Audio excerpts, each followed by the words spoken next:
자, 데이 2예요. 데이 2. 영상 보는 친구들. 자, 어휘력. 능동적 생각은 공부하는 양이다. 이거 두 가지 강조했던 거 기억나시죠? 제가 독해할 때, 독서 독해할 때 항상 단어 위주로 정리를 많이 하라고 강조를 하거든요. 독서 읽을 때. 자, 첫 번째는 상대어로 읽어줘라. 두 번째, 범주화해줘라. 그 다음에 재진술. 이게 단어에서도 재진술이 되고 문장에서도 이제 재진술이 돼요. 오늘 우리가 할 건 뭐냐면 문장 단위 독해를 좀 할 거예요. 자, 오늘 뭐 한다? 단어 단위 공부 끝났죠? 100개 다 외웠잖아. 맞죠? 다 외웠어 근데? 좀 나왔죠? 이거 테스트 한번 봐야 되긴 해요. 단어가 100개로 사실 충분하지 않아요. 900개도 해야 돼. 근데 오늘은 이 문장 단위로 확장을 해서 연습을 좀 해보려고 합니다.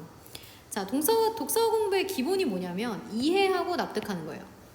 이해는 뭐냐? 이게 충분히 확실하게 이해를 해가지고 이렇게 독서를 할 때 완전한 온전한 이해를 통해서 자기의 말로 바꾸기가 가능해야 돼요. 그리고 납득한다는 건 뭐냐면 일반적인 상식으로 받아들여야 된다는 거예요. 뭐 당연한 거지 이거는 커먼 센스 아니야 이거는? 이렇게까지 받아야 되는 거. 그게 이제 제일 중요합니다. 나 이해하고 납득하는 거. 자, 이거를 하면 뭐가 되냐면 자, 지문이 굉장히 디테일하게 읽혀요. 지문이 디테일하게 읽히다 보니까 선지의 시간을 많이 안 써도 돼요. 왜냐면 지문에서 이미 우리가 어휘 독해가 다 완료가 됐고 독해가 너무 괜찮게 되어 있기 때문에 선지는 지문에 있는 거를 그대로 적어주는 거거든요. 그래서 선지 판단의 시간이 압도적으로 당연히 짧아질 수밖에 없어요. 이게 너무 중요해요. 자, 제가 강조할 수 있는 건 뭐냐면 독해할 때 일단 생각의 양 적절하게 해야 됩니다. 한 문장에 적절한 생각 3가지 혹은 2가지 양도 많아야 돼. 근데 질도 좋아. 그러려면 많이 읽으면서 지문 독해가 돼야 돼요. 출력 속도도 괜찮아야 돼요. 요거 3가지가 다 되면 그나마 좀 고득점이 나올 수 있겠다 라고 얘기할 수 있습니다. 저희 이거 아직 안 했죠? 이거를 지금 한번 혼자서 독해를 해볼게요. 준비 시작. 1분.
다 읽었죠?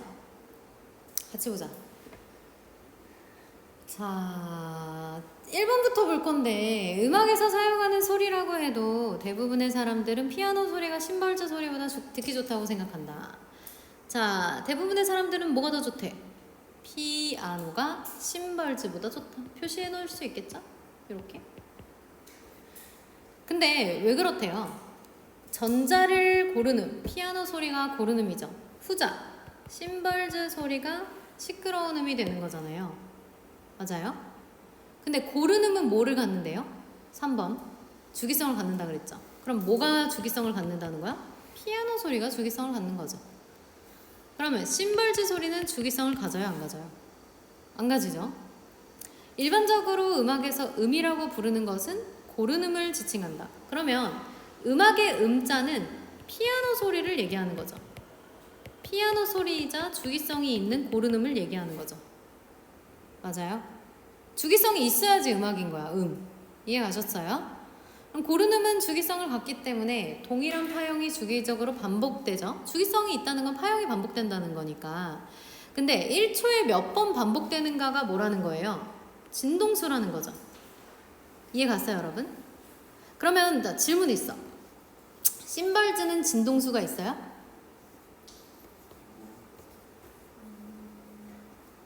효은아, 독해할 때 제대로 따라와야 돼. 진짜 집중해야 돼. 알겠어? 저가 지금 얘기하는 거 이해했어? 여기까지? 6번까지 이해했어? 안 했어? 이해 못한 거 같은데? 그러니까 심벌즈 소리에서 이렇게 하는 거 같은데? 저쪽 들어가요. 자, 그리고 피아노랑 심벌즈 소리 중에서 피아노는 주기성을 갖고 심벌즈는 주기성을 갖지 못하잖아요. 그쵸? 그러면 피아노 소리 주기성을 갖는 애지. 그러면은 음악에서 심벌즈 소리를 음악이라 하겠어요? 안 하겠어요? 음이라고. 안 하겠죠. 효은아, 이해했어요? 그리고 쳐다보세요. 푹 누르지 말고. 진동수라고 하는 거. 모는 진동수가 없어. 그렇지. 심벌즈 소리는 왜 주기성이 없어? 아까 고르는 자체가 음이라고 부르는 거기 때문이죠. 이해 갔어요? 자, 진동수가 커지면 음고가 높아진다. 진동수가 커지면 음고가 높아지는 거. 이런 거 표시해놔야 돼. 진동수 높아. 음고도 높아. 괜찮을까요? 고르는 중에서 파형이 4인파인 음파를 단순음이라고 한다. 이렇게 되어 있는 거 보여요? 자, 이런 게 중요하지. 제가 이런 거 되게 중요하게 보는데 파형이 4인파인 음파죠. 4인파인 음파는 뭐래요? 단순음인 거죠. 그러면 여러분 고르음이라고 하는 거는 뭐가 있는 거였죠? 주기성이 있는 거였는데 맞죠? 근데 그 중에서도 4인파 또 무슨 파, 또 무슨 파 이런 게 있다는 거죠. 사인파에 있는 것만 단순음이라고 부르는 거예요. 이해 가시죠? 그러면 사인파의 진폭이 커질수록 이게 커질수록 진동수와 진폭이 다른 소리의 세기가 커진다. 그럼 여기 보세요. 사인파가 커지면은 소리의 세기는 어떻게 되는 거예요? 이런 거 문제 표시해놔야 돼. 이런 거는 문제로 나오거든요. 소리의 세기가 커지는 거죠. 맞아요? 뭐뭐 할수록 뭐뭐 한다. 이거 문제로 나와요. 자주 나와요. 그럼 대부분의 악기에서 나오는 음은 사인파보다 복잡한 파형을 갖는데 이런 파형은 진동수와 진폭이 여러 개의 사인파가 중첩된 것이다. 그러면은 사인파가 많이 중첩된 것을 가지고 우리는 뭐라고 할 수 있냐. 이런 소리를 뒤에 복합음이라고 한다. 보이시나요? 그쵸? 이 복합음을 구성하는 단순음을 부분음이라고 한다. 자, 사인파 안에 있는 거는 단순음이죠. 맞아요? 근데 복합은 안에 단순음이 있어요. 근데 얘는 단순음이라고 부르면 돼요? 안 돼요? 안 돼요. 대신에 뭐라고 불러요? 부분음이 되는 거죠. 복합은 안에 있을 때는. 그럼 부분음 중에서 가장 진동수가 작은 음은 뭐라 그래요? 여기서 제일 작은 거는 기본음이라고 하는데 그러면 귀는 복합음 속의 부분음들 중에서 기본음의 진동수를 복합음의 진동수로 인식한다. 그럼 뒤에 나올 문장이 뭐예요? 왜 그렇지가 나와야 돼요. 그렇지 않아요? 궁금하지 않아? 아니 다 복합음의 진동수로 인식을 한다고? 기본음은 제일 작다 그랬는데 왜 그렇지? 복합음은 복잡하다 그랬었는데? 이렇게 궁금해져야 돼. 그게 뒤에 나오겠죠? 이 지문이 쉬운 지문은 아닌데요. 뭐가 지금 중요하냐면 이게 다 재진술되어 있어요. 뭐가 되어 있다고요? 그렇지, 재진술. 왜냐면 피아노 소리를 고르음이라고 말하고 그리고 고르음이 주기성 갖는다 말하고 이런 식으로 연결되잖아. 이해 갔어요? 그러면 주기성을 갖기 때문에 주기적으로 반복되는데 이게 진동수. 그럼 주기성이 없으면 진동수도 없는 거잖아. 그럼 심벌즈 소리는 진동수 없겠지. 그렇게 가야 되는 건데 어떤 느낌인지 알겠죠? 이게 항상 글은 연결돼요. 연결. 알겠죠? 모의고사 가면은 이거보다 훨씬 어려운 지문들이 너무너무 많이 나와요. 그러니까 읽는 방법을 익혀둬야 돼요. 알겠죠? 넘어가서 이거는 제가 했던 말을 풀어놓은 거고요. 뒤로 좀 가서 딱 한 장 정도 뒤로 넘기면 우리가 앞으로 배울 내용들은 다음과 같습니다. 이렇게 나오는 부분이 있어요. 자, 그 부분을 잠깐 볼게요. 그 부분이 뭐예요? 첫 번째, 개념의 정의. 보이나요? 두 번째, 재진술. 세 번째, 사례원리 연결. 네 번째, 고정과. 왜냐하면 이전에 우리가 배웠던 건 뭐냐면 단어죠, 단어. 단어를 정확하게 이해해서, 그러니까 정확한 정의로 단어를 통해서 독해를 해야 돼요. 그쵸? 근데 그 와중에 상대어도 파악을 해야 되고 범주도 알아야 되고 엄청 다양한 게 있었단 말이에요. 끝나고 난 다음에 해야 될 건 뭐냐면 개념의 정의인데, 자, 개념은 A죠. 보통 이제 개념 정의할 때 1번 일반적 정의가 있습니다. 일반적 정의. 두 번째, 수식된 정의가 있어요. 자, 1번 일반적 정의와 수식된 정의 무슨 차이가 있을까요? 일반적 정의는 이런 거예요. 설명을 좀 하자면 A는 B야. 이게 일반적 정의죠. 근데 B 앞에 꼭 수식어가 있어요. 뭐뭐인 B야. 이렇게. 그럼 A는 뭐예요? 얘가 개념이죠. B는요? 얘 정의예요. 사실 이 전체가 다 정의인데요. 이해 가시나요? 여러분? 이런 거죠. 예를 들면 개미는 곤충이야. 이렇게 됐어요. 그럼 개미가 뭐야? 개념. 곤충은 정의죠. 이해 갔어요? 근데 어떤 곤충이에요? 머리, 가슴, 배로 이루어진 곤충이야. 이렇게 얘기할 수 있잖아요. 맞아요? 그럼 A 더하기 B인데 그 앞에 수식된 B죠. 이해 갔나요? 이거 안 적어도 돼요? 그럼 수식된 정의는 어떻게 되냐? 반대로 가면 돼요. 빨간색으로 할게요. 어쩌고 B인 A는 이렇게 가면 되죠. 어쩌고 B인 A는 이렇게.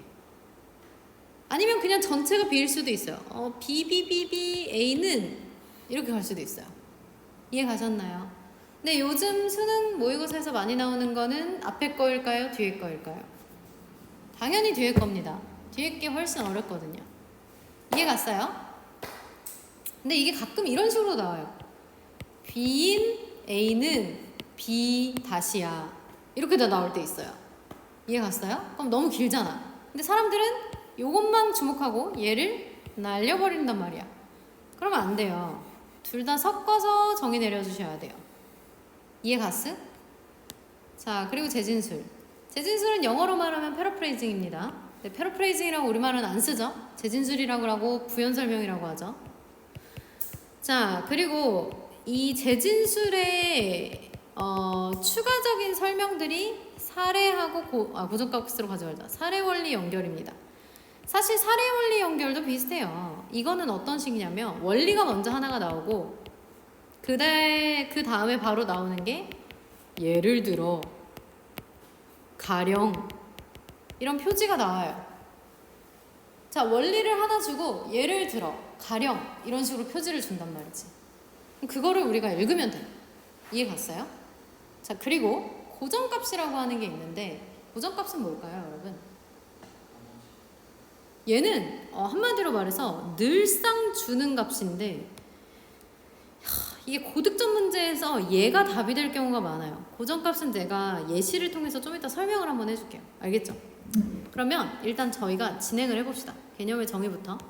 제가 개념의 정의는 설명 한번 했죠. 일반적 정의가 있고 수식된 정의가 있다. 이 얘기는 이미 해서 어렵지 않습니다. 자, 넘어가서 텍스트는 여기 부분 보세요. 지금부터 연습 시작할 건데요. 제가 아까 개념은 A로 표시하고 정의는 B로 표시하라고 했죠. 지금부터 그걸 해볼 거예요. 1번 준비 시작.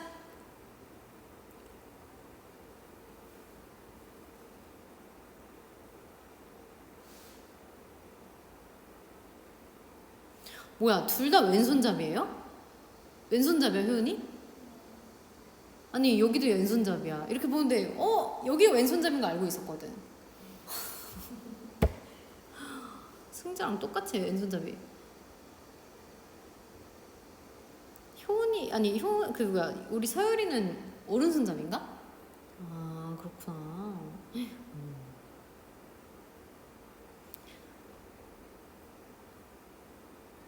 다 약간 오른손잡이 위주로 텍스트가 다 되어 있어서 불편하겠네, 왼손잡이들.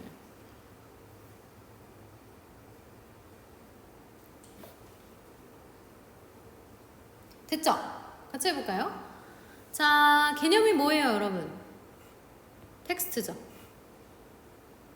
그럼 정의는 뭐예요? 인공물을 이루는 용어죠. 그러면 인공물이요, 사실은. 용어야 뭐 똑같은 거고 인공물이다. 이렇게 가면 돼요. 앞에 거 묶어줄게요. 괜찮을까요? 모든까지 안 해도 돼. 생산함만 해도 돼. 그러면 텍스트라는 건 뭐냐면 어떤 의도가 있고요. 자, 일단 중요한 단어 뽑아볼게요. 의도. 소통할 목적이 있는 인공물이에요. 의도가 있고 소통할 목적이 있는 인공물이 텍스트예요. 맞죠? 두 가지 포인트는 잡고 인공물을 잡아줘야지. 그래요, 안 그래요? 여기까지 잡았어요? 첫 번째 할 땐 잘 안 잡혀. 저랑 하면서 느는 거예요. 자, 두 번째 개념 또 나왔죠? A-로 잡을게요. 쇼윈도는 뭐래요? 공간 텍스트다. B-로 잡을게요. 괜찮을까요? 됐어? 이렇게? A-, B-? 그냥 다른 거니까. 쇼윈도는 소비 행위를 목적으로 하는을 묶으면 되겠죠? 여기서부터 이렇게. 그러면은 소비 행위를 목적으로 하는 공간 텍스트래요. 근데 공간 안에 뭐가 포함되어 있어요? 텍스트가 포함되어 있죠. 텍스트가 뭐라 그랬죠? 의도, 소통 목적이 있는 인공물이죠. 그럼 공간 텍스트라는 건 뭐예요? 의도나 소통할 만한 이유가 있는 인공물이야. 공간 인공물인 거예요. 근데 공간 인공물은 맞는데 소비 행위를 목적으로 해야 돼요.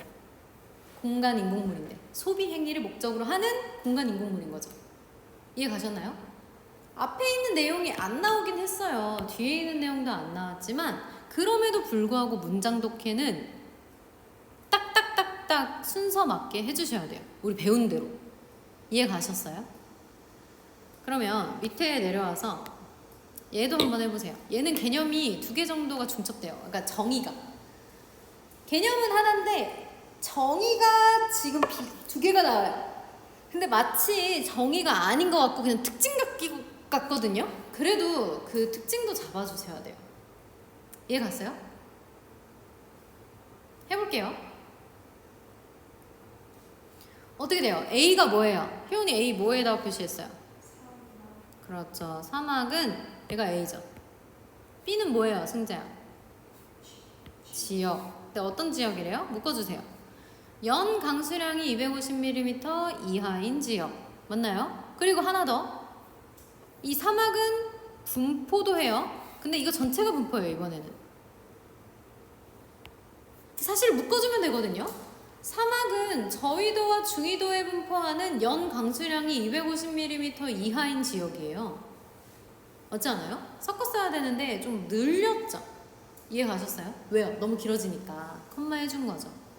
그러면 우리가 궁금증이 있어야 돼. 어디가 궁금증이 있어야 돼? 저위도가 어디고 중위도가 어디야? 뒤에 나오죠. 저위도의 사막은 이렇게 나와요. 그러면서 저위도의 사막 추가 설명에 대한 어떤 설명들 나오는 거죠. 괜찮을까요? 오케이. 밑으로 내려올게요, 이제. 자, 프레임인데 지금 AB 표시해보세요. 여러분, 만약에 또 개념이 하나 더 나오면 A-로 표시해도 되고 알파 표시해도 되고 기호만 조금 다르게 해서 표시하세요. 준비, 시작!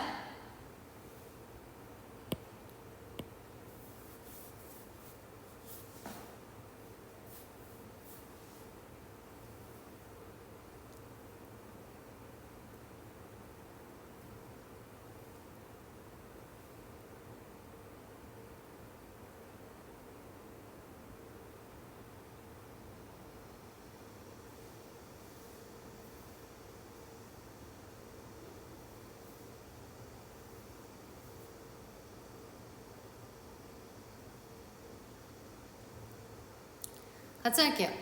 자, A는 뭐죠, 여러분? 프레임이죠. 자, 개념이죠, 이게. 개념은 프레임인데 정의가 뭐예요? 경계로서의 틀이죠. 다 묶어볼게요. 요렇게, 요렇게. 그러면 프레임은 경계로서의 틀을 말한대요. 근데 어떤 경계로서의 틀이에요? 시각 매체에서의 경계 틀이래요. 왜냐면 앞에 영화와 사진 등의 라고 되어 있잖아요. 그것도 묶어야 되거든, 사실. 영화와 사진 등의가 시각 매체라는 거를 묶어주셔야 돼요. 사실 수식이잖아, 수식. 그럼 중요한 건 뭐야? 시각 매체지. 이해가요? 시각 매체에서 화면의 영역과 화면 밖의 영역을 구분해주는 경계로서의 틀인 거예요. 경계로서의 틀. 이해 가셨어요? 오케이. 그런데 버트가 중요하죠? 버트 세모해 주시고 문, 창, 기둥, 거울 등 주로 사각형이나 원형의 형태를 갖는 물체들을 이용하여 프레임 안에 또 프레임을 만드는 경우가 있다. 자, 프레임 안에 또 프레임을 만드는 경우가 있다. 이게 뭐예요? B-죠. 그리고 앞에 나온 이중 프레임이 A-. 얘는 좀 순서가 바뀌었어. B-가 나오고 A-. 모모인 A- 형식처럼 나온 거죠. 개념을 뒤로 뺀 거잖아. 정의를 앞으로 넣은 거고. 이해가요? 그러면 생각해보세요. 이런 느낌이죠. 시각 매체라고 하는 거 안에 프레임을 만드는 거야. 예를 들면 이런 식으로. 어떤 시각 매체 안에서. 근데 이렇게 두 개를 만드는 요 기법 자체를 뭐라 그런다는 거예요? 이중 프레이밍이라고 한다는 거예요. 이해가셨어요? 근데 그리고 뭐 어디에 있는 프레임이에요? 안에 있는 거. 그러니까 경계를 구분하는 그 시각 매체 안에서 경계 구분하는 프레임 중에서 안에 있는 애를 뭐라고 부른대요? 2차 프레임. 그럼 우리가 딱 봐도 이 밖에 있는 거는 무슨 프레임이겠어요? 1차 프레임. 누가 봐도 1차 프레임이잖아. 이해가세요? 안에 게 2차 프레임이면은 밖에 거는 1차 프레임이지 않을까? 이런 생각도 해주시면서 독해를 해나가는 거예요. 상대어로 읽어줘야 되니까. 이해 가셨어요? 자, 얘도 한번 해보자. 얘 완전 쉬워요. 겁나 쉬워요. 자, 얘도 지금 독해 한번 해보세요. A, B 표시하는데 혹시나 다른 거 나오면 A-라고 해도 되고 알파 표시해도 됩니다. 이해 가셨나요? 개념이랑 정의 표시 한번 해주시고 영상 본 친구들은 화면 잠깐 멈췄다가 해주시면 되겠습니다.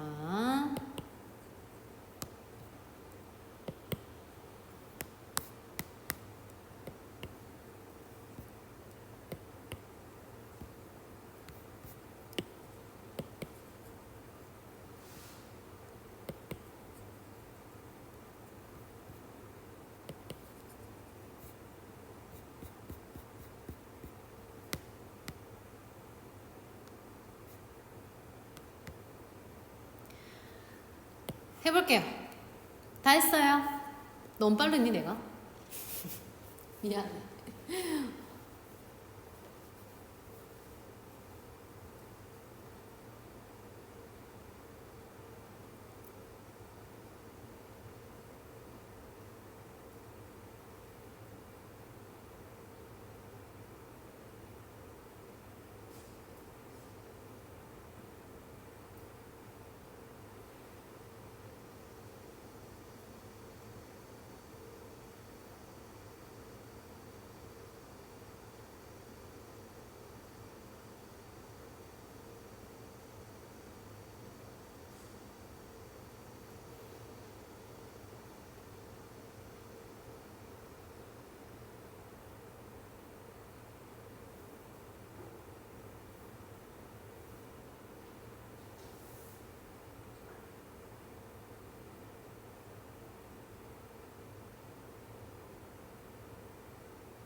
됐죠? 자, 동영상 압축이 A인 거 아시죠? 이건 뭐예요? 데이터의 양을 줄이는 기술이죠.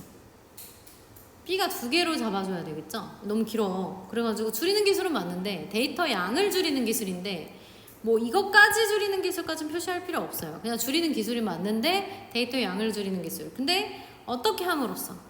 뭐뭐는 없이 줄이는 거예요. 그럼 어떻게 하는 거냐? 동영상 데이터에서 필요한 정보만 남김으로써 데이터의 양을 수백 분의 1까지 줄이는 기술이죠. 맞아요? 자, 그런데 이 동영상 압축에서는 일반적으로 어떻게 해야 된대요? 화면간 중보, 화소간 중보, 통계적 중보, 이걸 A1, A2, A3으로 하면 되겠죠. 그래서 이거를 이용한대요. 그러면 A1은 뭐야? 그리고 A2는 뭐야? 그리고 A3은 뭐야? 표시해주면은 눈으로 띄게 우리가 표현할 수가 있겠죠. 맞아요. A1은 뭐예요? 화면간 중보. 그럼 우리가 기본적으로 생각을 했을 때 동영상의 데이터 양을 줄인다고 했잖아요. 그럼 화면끼리 막 중복되는 것들을 당연히 어떻게 해야 되겠어요? 당연히 줄여야죠. 당연히. 화소간도 중복되면 줄여야죠. 통계적으로 별로 차이가 없거나 변화가 규칙적인 거 이것도 줄여버려야 되죠. 이해 갔어요, 여러분? 그래서 굳이 우리가 이거를 막 파악할 필요 없이 쉬워요. 5번 해볼게요. 같이 해볼게요. 자, 개념은 뭐예요? 앞에 쳐다보세요. 우리 같이 보자. 뭐예요? 가스 센서. 자, 이게 뭐예요? 어떤 장치래요? 근데 무슨 장치야? 가스를 뭐로 변환하는 장치야? 그냥 신호 아니잖아. 그렇지. 특정 가스를 뭐로 바꿔야 돼요? 전기 신호로 바꿔야 돼요. 그게 뭐라고요? 가스 센서. 각종 가스 센서 가운데 이렇게 나왔어. 두 번째 문장 봐봐. 각종 가스 센서 중에서 가스 센서가 뭐 한 개만 있을 건 아닐 거잖아. 뭐 2개, 3개 있을 텐데 2개, 3개가 뭐야? 뭐 100개 있을 수 있는 건데. 근데 그 중에서 뭐래요? 산화물 반도체 물질을 이용한 묶어주시고요. B죠? B-죠. 저항여수에서는 A-죠. 얘는 수식된 정의인 거죠? 맞아요? B-인 A-는 이거죠. 저항형 센서는 어떻대요? 감지 속도도 빠르고 안정성도 높고 휴대할 수도 있고 작게 만들 수도 있고 널리 사용된다.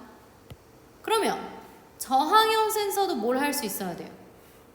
표현아, 저항형 센서도 뭘 할 수 있어야 돼? 얘도 가스 센서니까 뭐 할 수 있어야 돼요?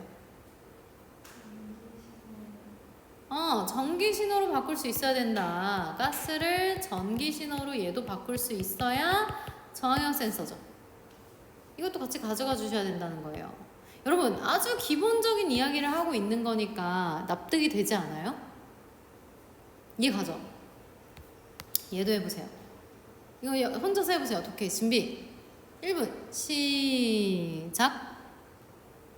여러분 절대 중간부터 읽으면 안 돼. 처음부터 축축 차근차근 읽어주세요. 막 중간부터 단어 읽지 마시고 빨리 읽으려 하지 마시고 천천히 한 문장 한 문장 곱씹어서 읽어주세요.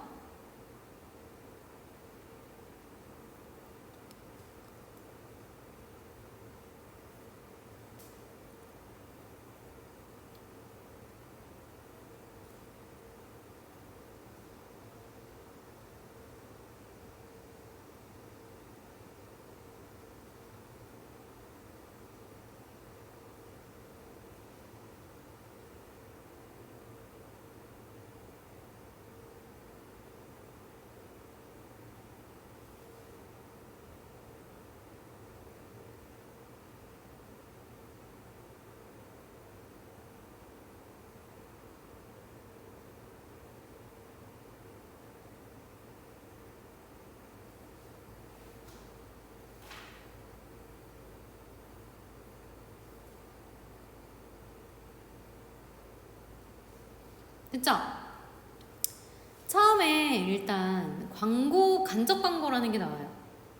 간접 광고는 광고 효과를 거두는 애거든요.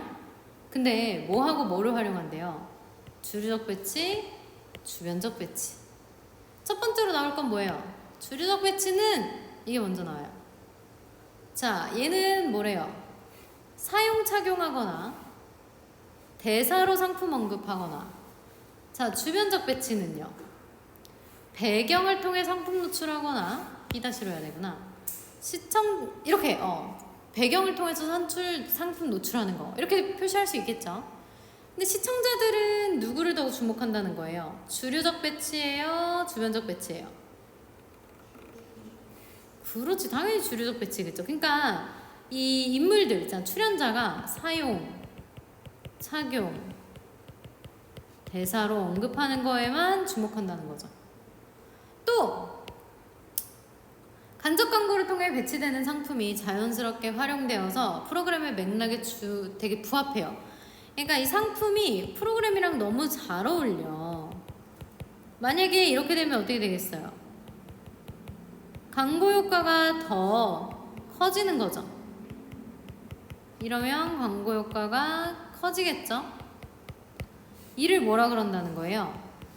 맥락 효과라고 한다는 거죠. 여러분, 근데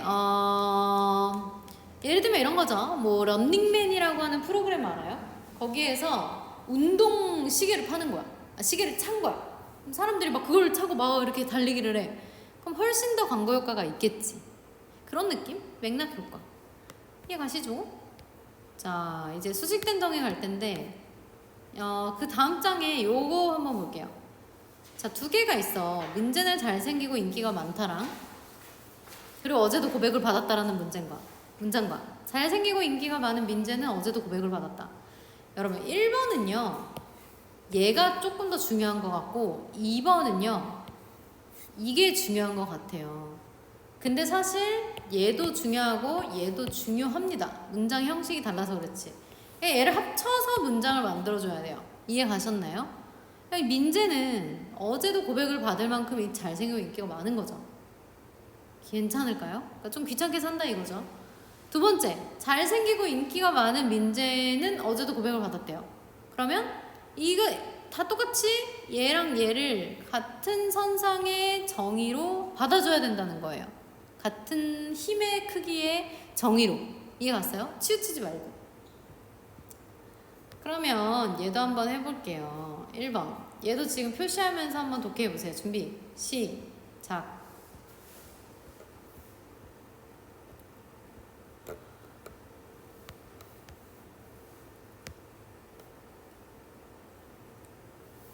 자, 얘는요 개념이 좀 뒤에 나왔어요. 낙관론이. 그죠? 앞에가 뭐예요 그러면? 얘가 B죠?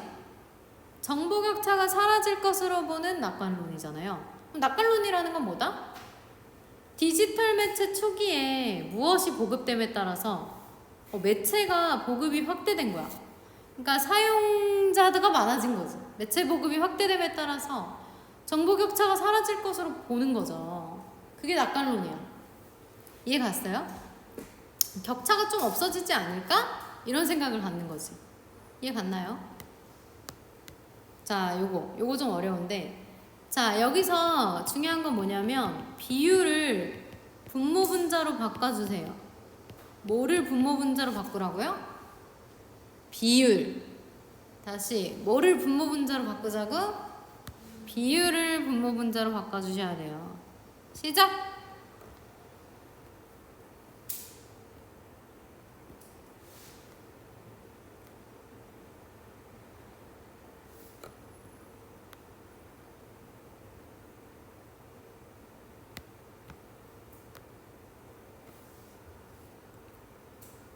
됐죠? 자, 같이 한번 볼게요. 기술 수준을 지표로 하는 건데 여러분 연구개발 집약도가 개념이고요. 앞에 있는 애가 B예요. 정의입니다. 그러면 기술 수준을 측정하는 지표. 여러분 기술 수준이라는 게 뭐예요? 아, 이 기업이 얼마만큼 기술이 많이 발달되어 있는지를 보는 거죠. 자, 그게 비율이 어떻게 된다는 거예요. 승자 어떻게 되니? 비율 좀 말해줘. 시작. 그 전에 비율 만들어줄 게 있잖아요. 효은이 어떻게 돼요? 총 매출액분의 뭐가 돼야 돼요? 연구개발 뭐가 돼야? 투자액이죠. 이렇게 분모분자 만들어줬었어? 안 만들어줬어? 얘들아 비율 나오면 무조건 분모분자로 만들어줘야 돼요. 효은이 알겠어요? 그러면 기업의 총 매출액 대비해가지고 연구개발 투자액의 비율로 정의가 되는 연구개발 집약도 괜찮을까요? 그럼 질문 한번 해볼게요, 선생님이. 자, 기술 수준 측정하는 지표라 그랬죠. 기술 수준이라는 게 뭐야? 누가 봐도 삼성이나 하이닉스 같이 어떤 물건을 만들기 위한 기술이 있단 말이야. 근데 기업의 매출액을 대비했을 때 뭐가 더 많아야 돼? 투자액이 많아야 돼, 투자액. 그러면 투자액이 많다는 거는 연구 개발을 할 수 있는 집약도가 높아져서 더군다나 평균이 4% 이상이면 뭐로 분류가 된다는 거야? 첨단 기술 산업으로 생각한다는 거지. 그러면 우리가 생각했을 때 이런 거야. 어떤 기업에 투자가 엄청나게 많이 들어와. 그러면은 사람들은 어떻게 생각해? 아, 전도 유망한 기업일 수 있겠다. 미래에 생길 수 있는 돈을 감안해서 투자를 받나 보다. 이런 거잖아요. 주식이라는 것도 그런 거 아니에요? 주식을 왜 사는데? 미래 가치를 보고 사는 거잖아. 투자를 왜 해요? 미래 가치를 보고 하는 거야. 그래서 첨단 기술 산업으로 분류까지 되는 거죠. 이해 갔니? 뒤로 넘어가서. 자, 여기서부터 숙제를 할게요. 3번 그리고 뒤에 4번 여러분 표시해주세요. 근데 절대로 그냥 이렇게 표시, 선생님 쳐다보세요. 막 이런 표시 안 돼. 접으세요. 접어가지고 튀어나오게 만들어. 빨리 종이가 튀어나오게끔. 어떻게 해? 제가 맨날 접어주는 방식. 아, 그거 아니야. 이렇게 세로로 이렇게. 그렇지. 그렇게 하면은 그쪽 튀어나오게. 그렇지. 예스. 이해 가죠? 그런 식으로 딱 튀어나오게 만들어주세요. 튀어나올 수 있게. 알겠어요? 그게 숙제라고 생각하면 되겠습니다. 어디까지? 260 몇 초까지냐? 생각해보면은 3번, 4번, 5번, 뒤에 6번, 7번, 8번 8번까지죠. 8번까지.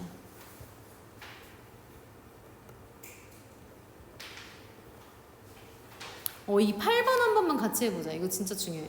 얘들아, 8번은 여러분이 한번 독해해보세요. 8번 지금 시작.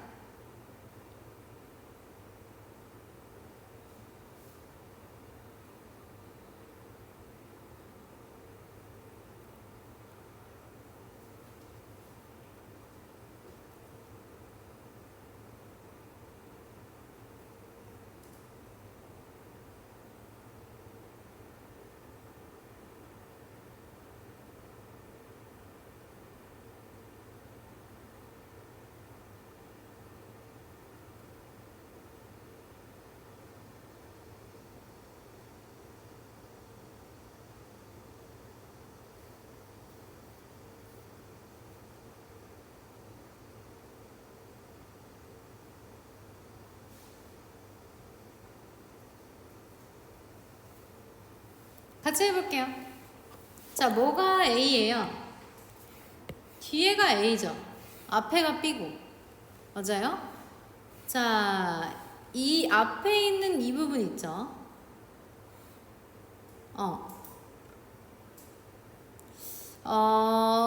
이게 이제 B죠.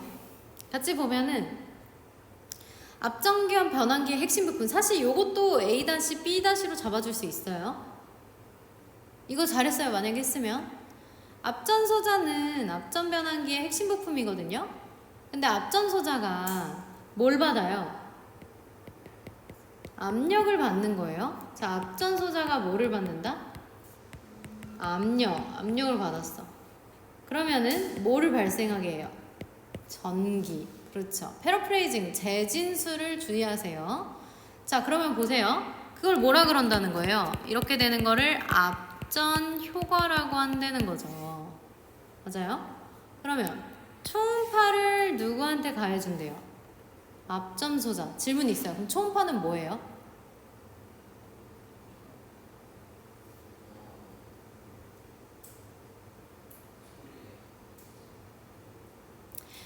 항상 지문 내에서 해결해야지. 재진술. 전 다른 개념을 절대 가져오지 않아요. 초음파는 그러면은 여기 앞 문장에 따르면은 재진술로 뭐가 재진술 된 거예요? 효은아 뭐예요? 초음파는 뭐야?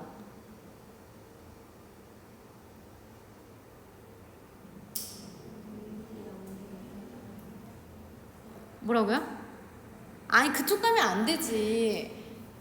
우리 아이들 감을 못 잡네. 역시 아직은 이게 어렵네. 고2, 고3들은 이거를 맞추긴 하는데 확실히 고2, 고3과 고1과 중3은 다르죠. 그렇군. 좀 다르네. 어렵구나 너네. 이거 어렵니? 얘들아? 좀 어렵나요? 그런 거 같은데? 얘들아 봐봐. 여기 선생님 쳐다보세요. 앞에 절대 책 보지 마. 이거 앞에 봐. 얘들아 봐봐.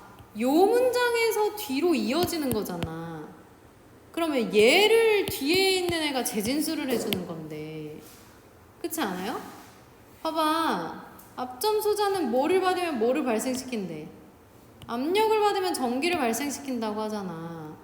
그러면 초음파를 누구한테 가해준다는 거야? 앞전 소자에 가해주는 거면 초음파가 뭐예요? 그래, 초음파가 압력이 돼야지. 재진술인데. 이해 갔어? 이걸 못 잡아주면 못 푸는 거야. 알겠지? 자, 그럼 만약에 앞점 소자에 만약에 초음파, 압력을 가했어. 그럼 어떻게 되겠어? 뭐를 발생시켜야 되겠어? 그래, 그런데 이걸 봐봐. 여기까지 묶어버려. 앞에 보세요. 얘를 묶어서 이걸로 인해서 자, 앞전 소자에 미치는 공기 압력이 변하면서 앞전 효과로 인해서 뭐를 발생시킨대? 전류. 그럼 고주파 전류를 다른 말로 바꿔야 돼. 뭐로 바꿔야 돼? 앞에 있는 걸로 바꿔주세요. 그래, 전기로 바꿔야지. 전기가 전류인 거잖아. 이해 갔어요? 아이고, 됐어. 자, 이제 밑으로 내려와서 역으로라고 나왔어. 역으로. 역으로는 반대야, 정방향이야? 반대지. 그럼 반대면 어떻게 가야 돼? 얘들아, 여기 쳐다보세요. 이렇게 갔었잖아, 지금. 이렇게. 그럼 어떻게, 반대로 가면 어떻게 가야 돼? 아이고. 반대로면은 이렇게 반대로 가야지. 이렇게. 그러면 압력을 가해줘야 돼? 전기를 가해줘야 돼? 그렇지. 자, 역으로라고 했던 순간부터 기억해야 돼. 높은 진동수의 교류 전압을 앞전 소자에 걸어준대. 그러면은 높은 진동수의 교류 전압을 다른 말로 하면 뭐야? 그렇지, 전기지. 이해 갔어요? 효은아 알겠어? 그러면 여기 앞전 소자 걸어졌어. 앞전 소자가 주기적으로 신축하면서 뭐를 발생시킨대? 그쵸. 초음파가 압력인 거지, 그러면. 그거를 무슨 효과라고 부른대요? 역압전 효과라고 부른다는 거야. 여러분, 이게 그래서 제가 단어로 읽는 게 중요하다는 얘기를 계속 하는 거예요. 여러분이 이거를 다 따로따로 문장으로 생각하면 읽혀요, 안 읽혀요? 절대 안 읽혀. 안 읽힌다니까요, 진짜로. 재진술이 된 걸로 읽으면 쉽게 읽혀요. 이해 가셨어요? 할 수 있겠어요? 못하겠어요? 할 수 있죠. 자, 잠깐 쉬었다가 이제 재진술 파트 갈게요.